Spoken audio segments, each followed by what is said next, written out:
Hello, everyone. I hope you are having a wonderful day. In our past episode of the podcast, we were talking about how much Lovegodesss craves to be admired, adored, loved, and not just by other people, by your men, but it is your own love that you are really looking for, and it is your own love that you are missing. And what you are really trying to do is validate your own love or give it reason through other people. And honestly, you don't need other people to give you that love that you're looking for. When you are completely turned on, and this is another thing that we talked about in our previous video, in our previous podcast, is when you are so totally turned on with life, with passion for life, waking up, cannot wait to jump in the shower and go put the clothes on, get out the door, do whatever the thing that you are here to do in life, right? You are doing things with such an inspiration, with such passion. That is when you are turned on by life, and that is when you are flowing, and that is when you are turned on sexually as well.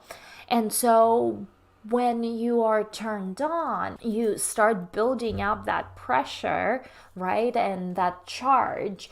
And if we're talking in sexual language, you start building the sexual tension to the point where when you reach your peak, it erupts, right? In the form of sexual orgasm, right? In the form of some kind of eruption is what I like to call it.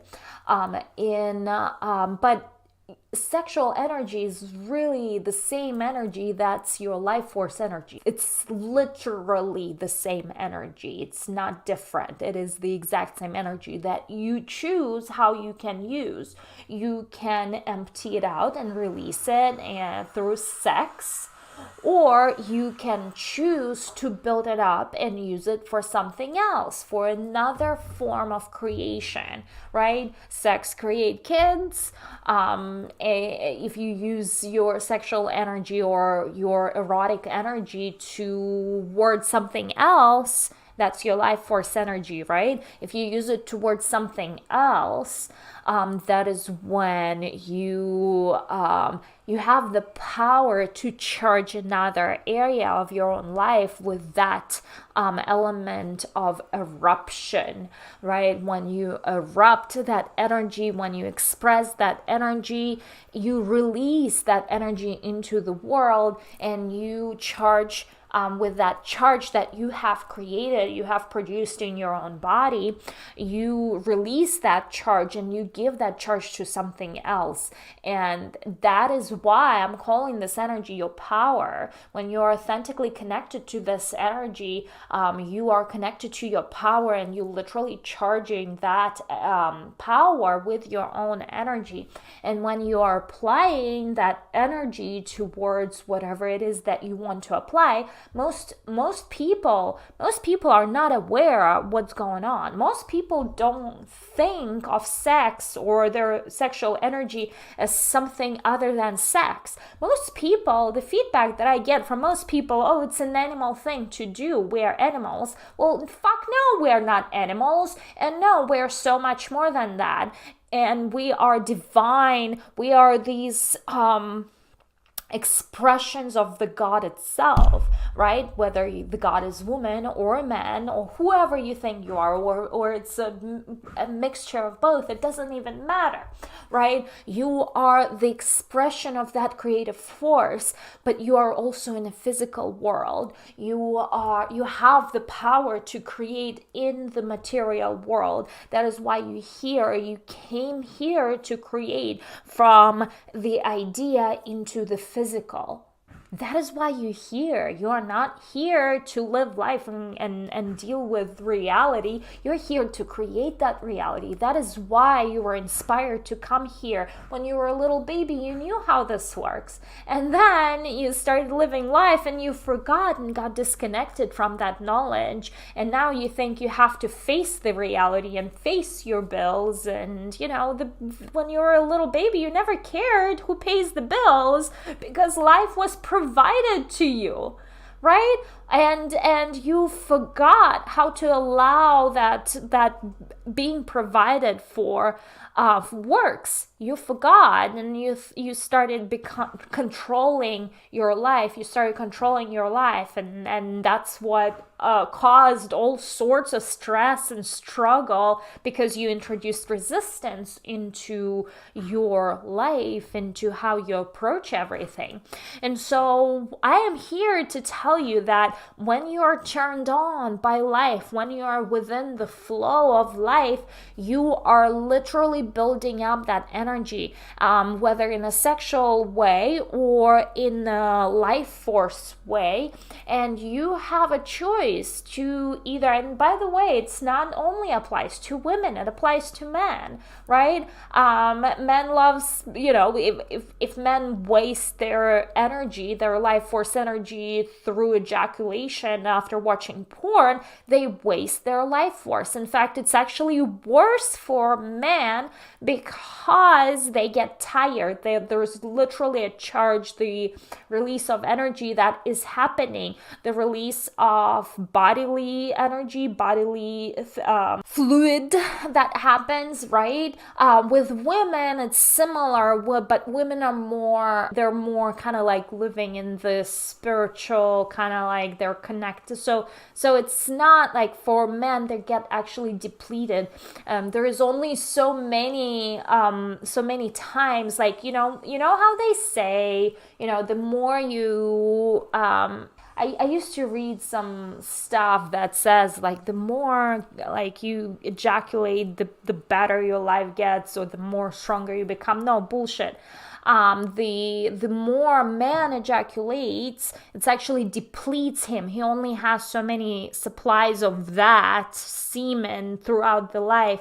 Not in a physical way, but like in an energetic way, that it depletes and depletes and depletes and depletes. That's why in ancient Vedic traditions, it was very important for the men to not ejaculate. That's why tantric traditions have developed the practice of sex without ejaculation to preserve that life force, because it is actually harder for men. For women, it happens in a similar way, because it doesn't matter who you are, you are created very much equally. In fact, when fetus gets developed, it really develops equally, and somewhere on some kind of level, it starts developing either masculine form or feminine form, right? So, and the funny thing too, when you actually look at the development of the fetus, the clitoris of a woman is undeveloped penis of a man. So that's why penis has so many nerve endings, right? And clitoris have so many nerve endings. It just got developed in a different way. But that's what it is. It's so interesting. When I learned this was, it's just fascinating. Just the whole human human body is so fascinating.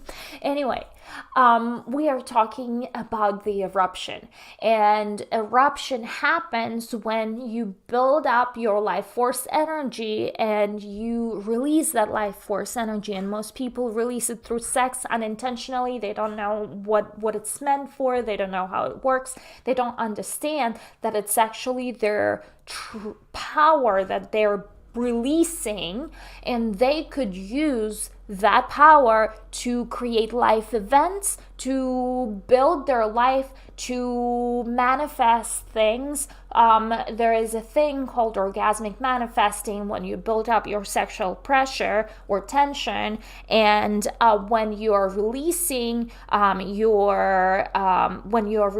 your sexual energy through an orgasm, this is your peak of that energy, and you could use that to create other things and call in other things in your life. In fact, I've been using that practice for a very long time, and it has fast forwarded a lot of things that are happening in my life, that I'm creating, that I'm manifesting, and I'm manifesting through an orgasm. And that's the best way to manifest things. This is your power that you're really charging your life with.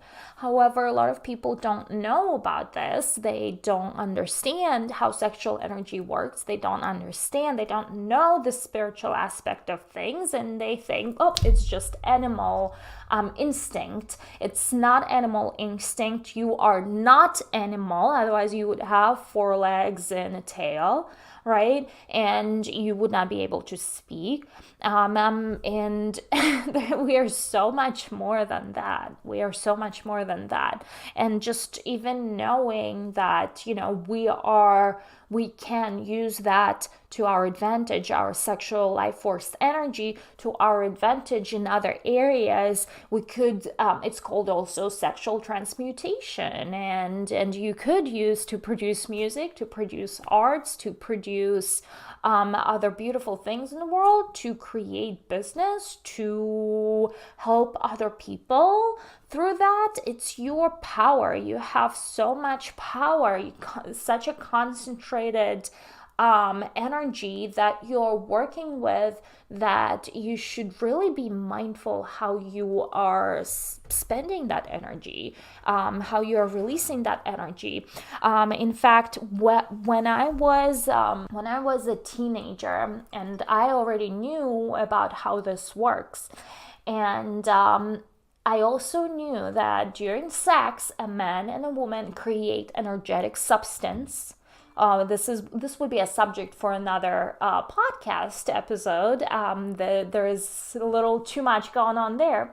But when a man and a woman, through an orgasm, release that energy, they create energetic substance. I know I'm crazy telling you this, but I'm telling you this is true.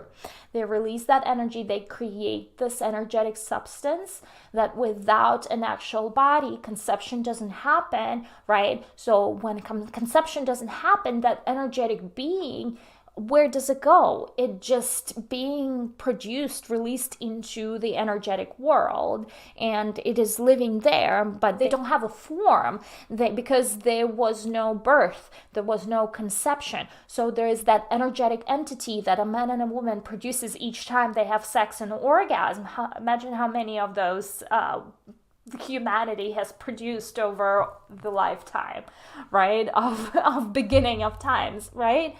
But those energetic entities, they're alive. They're alive energies. They're created out of feelings, and they don't have a body to really embody.